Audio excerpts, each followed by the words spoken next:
Hi kids, welcome back to your own learning platform Learn Forward, and here we are with your grammar book, The Grammar Hub by Feathercap. This is chapter number 4 of your book, in which we'll be learning about nouns, gender. Do you know what is gender?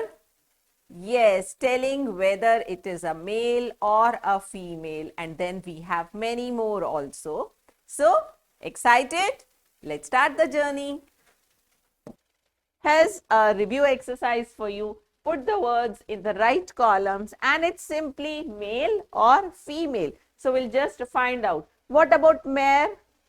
Is that a male or a female? Do you know what is a mare?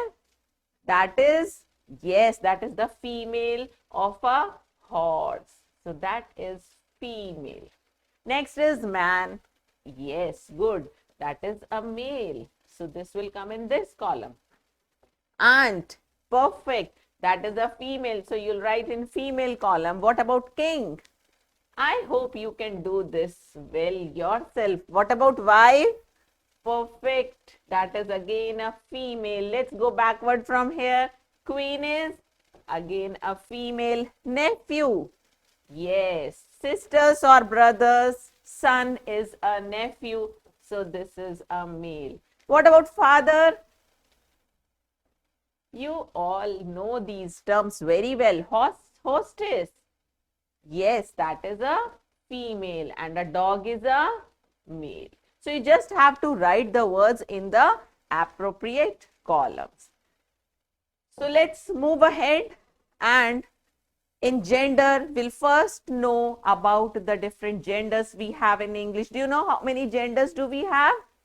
We have 4 genders. The first 2 we have already done right now in review exercise about males. That is called masculine gender. So that stands for male. Okay. The second one is feminine gender, which stands for a female.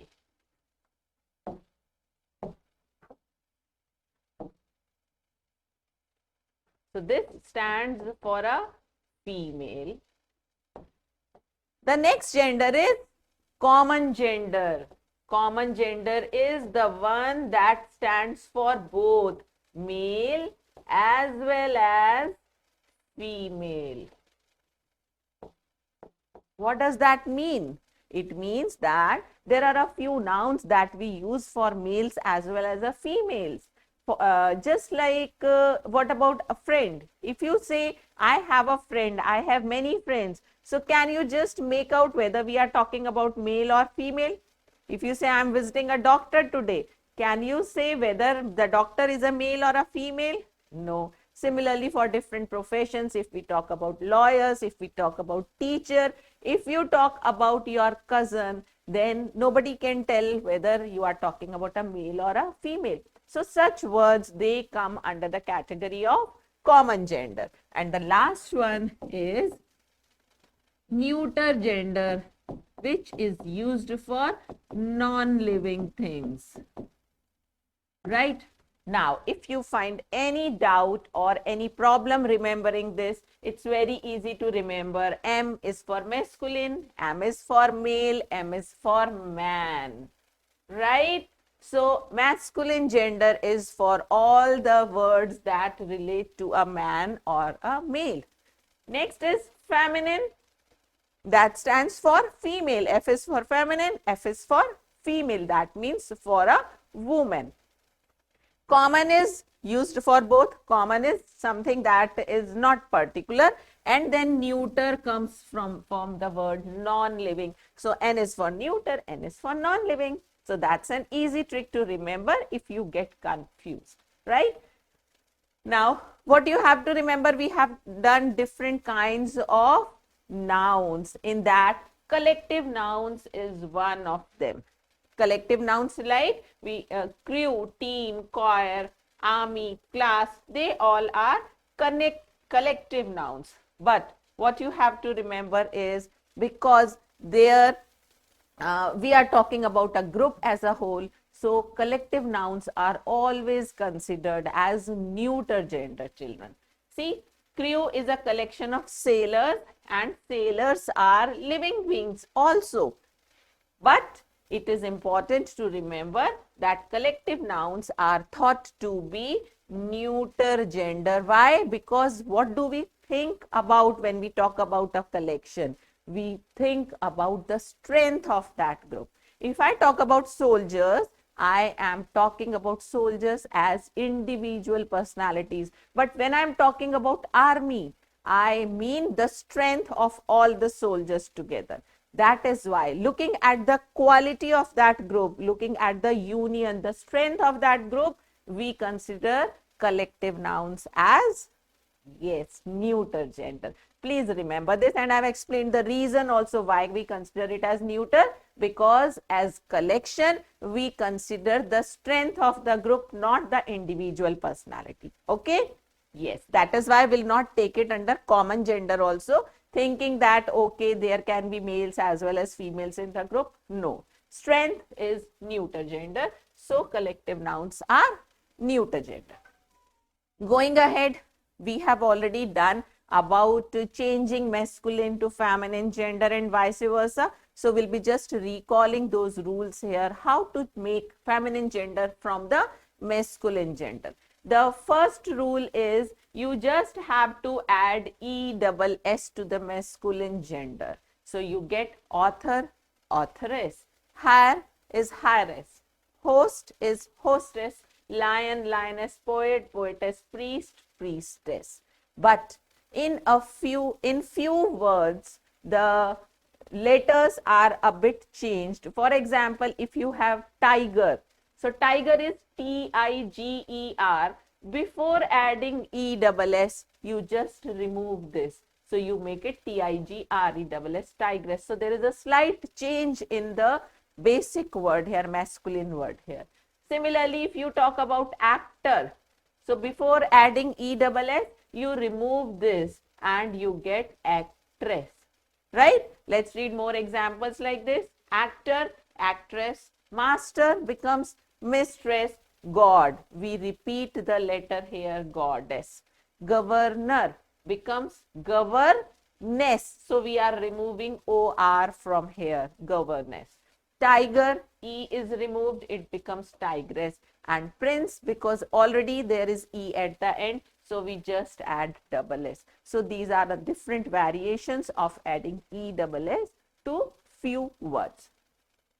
Now, there are some more words which change, like there is total change in the word. Hero is heroine. Then Mr. We say Mrs. for feminine.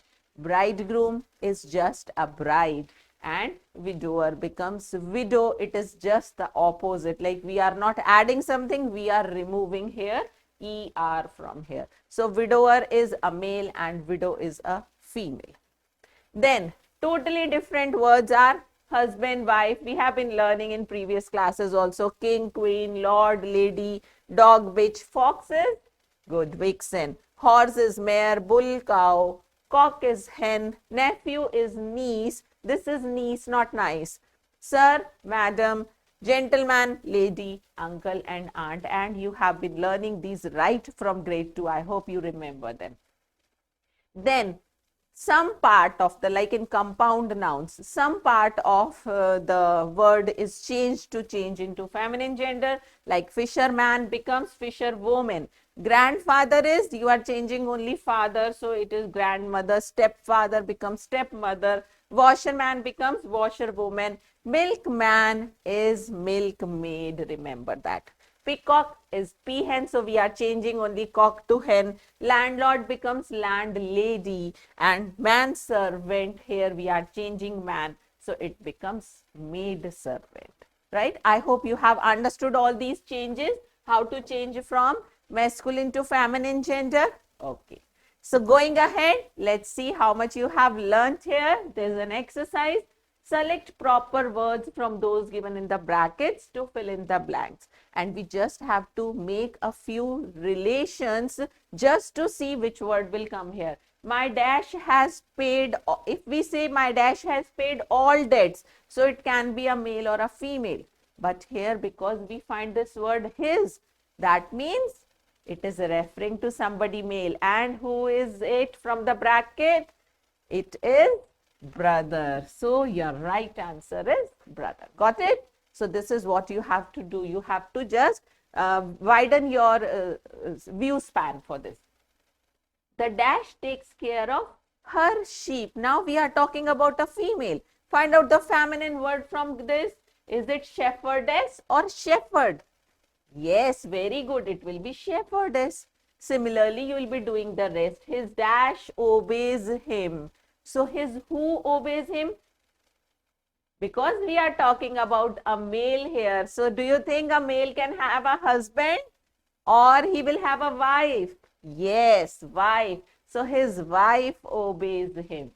Your dash takes care of his son. Again, you will find out some masculine word from here. What is it? Your, yes, uncle takes care of his son. Now, the rest too I leave on you to do it. Will you be able to? Very good. Now, let's recall what we have learned in this session today about gender. We have learnt about 4 genders. When we talk about man, male, it is masculine gender. When we talk about females, it is feminine gender. And the nouns which are used commonly for both of them, that is under the common gender. The next is for the non-livings and places, that is neuter gender, right? And we also learnt about collective nouns, that collective nouns are considered as neuter gender. Why, can you tell me now? Very good, because in collective nouns, we talk about the strength of the group, not the individual personalities, right? So let's see what you have learned today. That's practice to perfect, and you have to take the correct answer. I hope this one you can do yourself. Okay, let's move to the next. Going ahead, we have another exercise here. Let's see. Complete this paragraph by choosing the appropriate noun from the box. So what all nouns do we have? Let's see. Wizard, uncle, peacock, heiress, bee, and princess. Let's read the story, the paragraph. At only 12 years of age, Rosie is a girl, became a wealthy dash of her father's property.